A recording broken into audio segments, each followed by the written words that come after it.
I'm being joined now on the News at 10 by the President, Association of Foreign Relations Professionals of Nigeria, Ambassador Gani Lawal. You're welcome to the News at 10 and a Happy New Year to you. Thank you. Happy New Year. Well, this is a discussion we've had several times about Nigeria's foreign policy. Do you think we had a clear foreign policy in 2018? Yeah, we have a clear foreign policy, and we have had a clear foreign policy, and which states that Africa remains the centerpiece of Nigeria's foreign policy. I'll explain that to you. It's very simple. Nigeria is in Africa. And the idea of Africa being the centerpiece of Nigerian foreign policy emanated from the concentric circles. There are 4 circles you have to understand. Nigeria dealing with our neighbors, Nigeria dealing with the region, Nigeria dealing with the continent, and then before the entire world.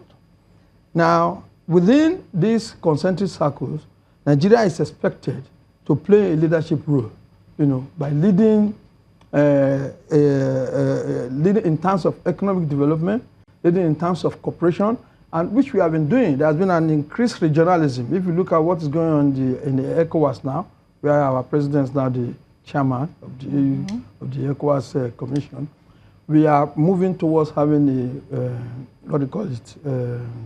a common currency. That's a regional reunification, which we believe that is going to aid trade and things like that. In terms of insurgency, the Boko Haram problem in the north is being tackled by 3 countries, Chad, Cameroon, and Niger, assisting Nigeria in making sure that they deny the Boko Haram forces opportunity of retreat and advance. But as far as I'm concerned, I wouldn't know why we are still having problem of Boko Haram up to now, in spite of this multinational force, dealing with it. And that has to do with our own internal way of handling issues. Yeah, but there are those who argue with you about Nigeria's performance in Africa. I mean, you talked about leading development in economy, leading development and so on, but you have other countries that are still sort of ahead of us when it comes to economy, even healthcare and everything else. Yeah, you see, this has to do with a lot of problems Nigeria itself is facing. Now, when you have problem of insecurity at home, you have problem of corruption at home, you have a problem of dwindling foreign exchange, then that is bound to affect, the dynamism that you can bring into your foreign policy implementation strategies. So the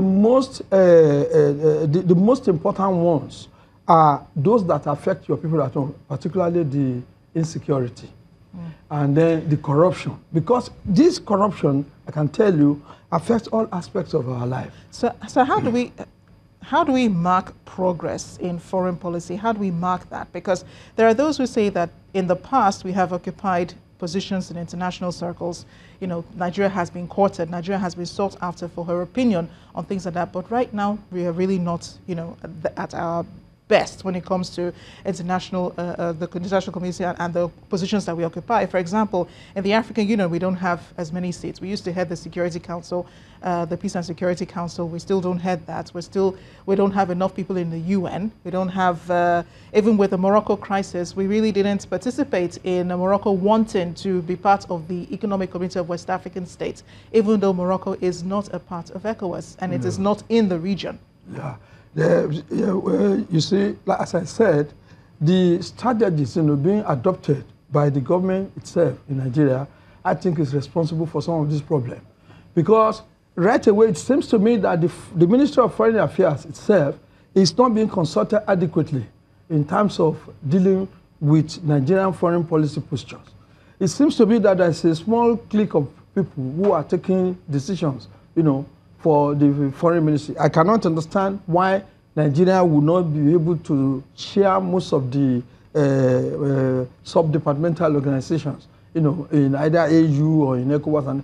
But as far as I'm concerned, the direction of Nigerian foreign policy is still that Africa still continue to occupy, a centerpiece in But the dynamism, and the tenacity of implementation can be affected by the internal factors that I've just mentioned: corruption, insecurity. Either the government itself is not getting enough, from experts. And we, in our own association, since we were inaugurated about 6 or 7 months ago, we've given some position papers to government, which we believe that it will be considered, in taking decisions. Hopefully it will be considered, because there have been others before you, sir, who have also made such suggestions to the government, and those issues have not been, the recommendations have not been implemented. But thank you so much, Ambassador Gani Lawal. A pleasure having you on the News at 10. Okay, thank you so much.